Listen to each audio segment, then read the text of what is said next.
Terrified by the soulless look in Se-Roi's eyes when he left Dad's funeral, Sua had sought out the detectives for help. Calling Se-Roi from the back of the squad car, Sua learns he's at the hospital and desperately pleads the detectives to drive faster. Se-Roi has nothing left to lose. Lifting a nearby rock over his head, Se-Roi is about to send Gunwon to meet Dad when a gunshot rings out. Se-Roi freezes, but thankfully, the shot was aimed into the air. The detectives have arrived with Sua and Detective O points the gun at Se-Roi, urging him to drop the rock. Se-Roi sobs that Gunwon murdered his father, and Detective O promises to investigate but orders him to discard the rock. Despite Sua's pleas, Se-Roi makes no move to either drop the rock or attack. Detective O cocks the gun and Se-Roi smirks. "You can shoot. You see, I don't care about anything anymore." Detective O is about to squeeze the trigger when Sua leaps between them. Both men tell her to step aside, but Sua rounds on Se-Roi and cries that Dad would never approve of him ruining his life over scum like Gunwon. Finally breaking, Se-Roi drops the rock to his side as he flashes back to Dad telling him how proud he was of the way Se-Roi is living. The rock falls to the ground as Se-Roi collapses into sobs as the rain continues to pour. Eventually, he's loaded into the back of the squad car while Gunwon is put back in his hospital bed, both boys looking somber as they sit, lost in thought.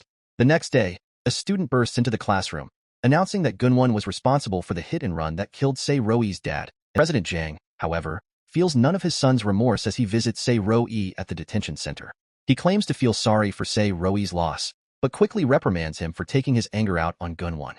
Se-Roi coldly asks why President Jang has come, but President Jang continues as if he didn't hear him, saying that his 20-year relationship with Dad makes seeing Se-Roi locked up difficult, but that he's clearly not reflected on his actions. "It makes me want to correct you for some reason," President Jang says, piteously.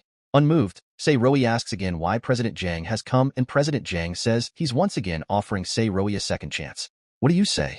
If you self-reflect and apologize to my son on your knees." President Jang trails off as Se-Roi shoots to his feet, enraged by the older man's audacity. "Your son is the one who should get on his knees," Se-Roi spits, trembling. President Jang scoffs at how Dad must have taught Se-Roi. Leaning close to the glass, President Jang sneers that beliefs and ambition are just words used by people who have nothing but ego. Without any gain, those people are just being stubborn and foolish. He decides to leave Se-Roi in prison to self-reflect and sachets out of the room as Se-Roi glares. "He's fearless," President Jang muses, speaking of Se-Roi. "It's very strange. He gets on my nerves for some reason." He asks about Sua and learns she grew up at the orphanage Jang Ga used to sponsor, in addition to being a classmate of Gunwon. Mr. Kim points out they've already rendered her testimony useless by admitting the car belonged to Gunwon, but had maintained it was driven by their gardener, who had turned himself into the police. President Jang confirms that Sua is friends with Se-Roi and resolves to meet with her anyway. He asks if she's friends with Gunwon, and Sua simply replies they're classmates, but admits to being friends with Se-Roi. President Jang tells her his company runs a foundation and would like to sponsor her schooling. Sua says her tuition is paid for, thanks to Dad, but President Jang waves it aside, saying she'll still need living expenses. "And in return?" Sua asks, wondering if President Jang wishes her to testify against Se-Roi. President Jang laughs it off, saying that Se-Roi's delusions are quite sad and he merely wants to do a good deed. He tells Mr. Kim to arrange everything. Gunwon asks why President Jang had called her there, but President Jang simply orders him back to the hospital. "Please let him free," Gunwon blurts and pleads with his father to release Se-Roi when he, Gunwon, is the one in the wrong. President Jang barks that someone is already being punished for his crime, adding Gunwon may be his successor now, but replacing him with Jang's illegitimate son is an option. As Sua steps outside, she sees said illegitimate son playing with ants in the yard. In order to set him free, President Jang reminds Gunwon, "You'll have to admit that it was you." Gunwon shrinks back, and President Jang says nothing can be gained with a conscience. He leads Gunwon outside to the pig pen, musing that pigs are smarter than dogs. Despite this, people have no problem eating pork, while condemning anyone eating dog meat. President Jang tells Gunwon to consider the company employees and people below them that work for money as dogs. President Jang declares, "You need to know and understand everything to become a true owner." Thrusting the chicken out to Gunwon, President Jang details how the chicken must be killed, plucked, and prepared. Gunwon shies away when ordered to kill the chicken, is that he's only half the man Se-Roi is. "But he's just an animal, while you're a human being," President Jang asserts. Angered Gunwon feels sorry even after Se-Roi beat him twice. President Jang orders Gunwon to think of Se-Roi as the chicken. Gunwon steels himself and with a sneer, agrees that Se-Roi is only livestock. With a scream, he twists the bird's neck, while President Jang chuckles gleefully. The day of the trial, Sua sits next to Detective O as Se-Roi is sentenced. Detective O flashes back to when he confronted the police superintendent about Dad's case. He'd pointed out that the gardener couldn't have hit Dad because he was working at the time of the accident. He orders Detective O to mind his own business if he doesn't want to lose his job. In the present, Se-Roi is given 3 years in jail. A guard leads Se-Roi to his cell with 4 inmates already inside. As soon as the guard is gone, however, one of the lackeys smacks Se-Roi upside the head for not kneeling to greet them. Se-Roi stares blankly back. Infuriated by Se-Roi's insolence, the lackey kicks his knees to force a kneel. He wonders if it would be easier if he kneeled. Laughing, almost maniacally, Se-Roi stands with a smile. Predictably, it earns him a beating as all 3 lackeys descend on him. Suwa visits Se-Roi soon after, and he waves off her questions about his bruised face with a cheeky grin. She tells him she got accepted to university, and Se-Roi congratulates her. Suwa admits that Jang Jie offered her a scholarship for stopping him from killing Gunwon. She sniffles that she's a coward, apologizing for accepting the money. Se-Roi tells her it's okay, and thanks her for stopping him from becoming a murderer. Suwa asks what he plans to do upon release, and Se-Roi sighs that an ex-convict can't be a police officer. The prison has a large library, so he'd planned to study and found President Jang had built his empire from the ground up, and it inspired him to open a restaurant. A guard opens the door and Se-Roi gets up to leave. Suwa stops him to ask why he asked for her number. Se-Roi admits that even though she told him not to like her, he'd asked for her number because he did.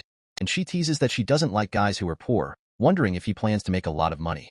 Se-Roi vows that his dream now is to become rich. I got so easily provoked by him.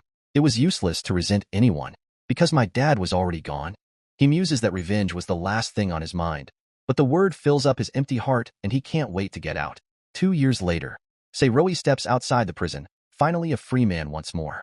The leader of his cell inmates, Hee-hoon, is also released and nods to the company of gangsters waiting outside to greet him, while Se-Roi declines his offer of a ride. The man notes Hee-hoon seems to care for Se-Roi, and Hee-hoon watches him fondly in the review mirror, saying he's no one special, just a fearless and reckless guy. A small bar is Se-Roi's first stop, and when he orders soju, he pours an extra glass for Dad.